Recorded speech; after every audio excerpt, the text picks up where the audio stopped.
What would you say are the differences between the parties that make up the Assembly?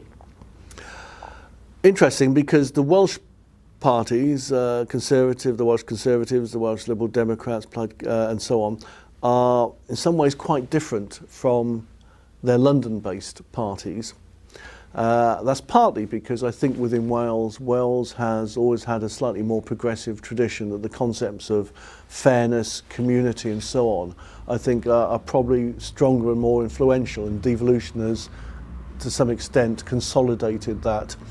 The Welsh Conservatives, though, are still very much a Conservative party. They are still predominantly representative of landed interest, of privilege. They're more, I think, more interested in the elite, those who do well, etc.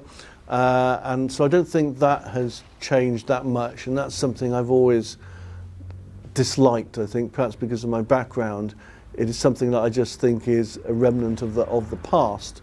Although in Wales, it's very interesting, I think they do tend to fall within very much the Labour agenda, as I think all the parties in Wales do. And I think that's been one of the successes of the Welsh Labour Party, that it has actually set the framework for the political debate. So no one is arguing about privatising schools or privatising the health service, even the Conservatives, although they're doing that in England. For the Liberal Democratic Party, it's difficult, because one is never quite clear, certainly in my view, what they stand for and what they represent as a bit of a sort of protest organisation. And I think they're going in with the Conservatives in Westminster has, I think to some extent, destroyed their identity, whatever that was.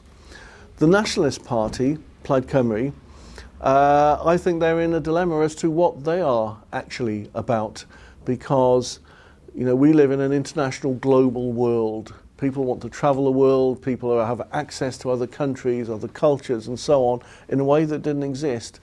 And I think in many ways people feel strongly the importance of working together rather than working apart. And I'm not quite sure where that fits in, and where independence, well, I'm not quite sure what independence means anymore. I actually think Wales should be part of a Great Britain. I would like to see that Great Britain more decentralised than it is, particularly with regard to England. But I think most people have many common interests, and working collectively to solve those is important. Jobs, housing, education and so on. I don't think those go away, and our economy is very tied in with other countries. So, I'm more about empowering people rather than looking to create barriers. So I think that is quite a division. But then I don't think, even with the Nationalist Party, they have a clear position themselves as to what it means. I think it is more romantic than real.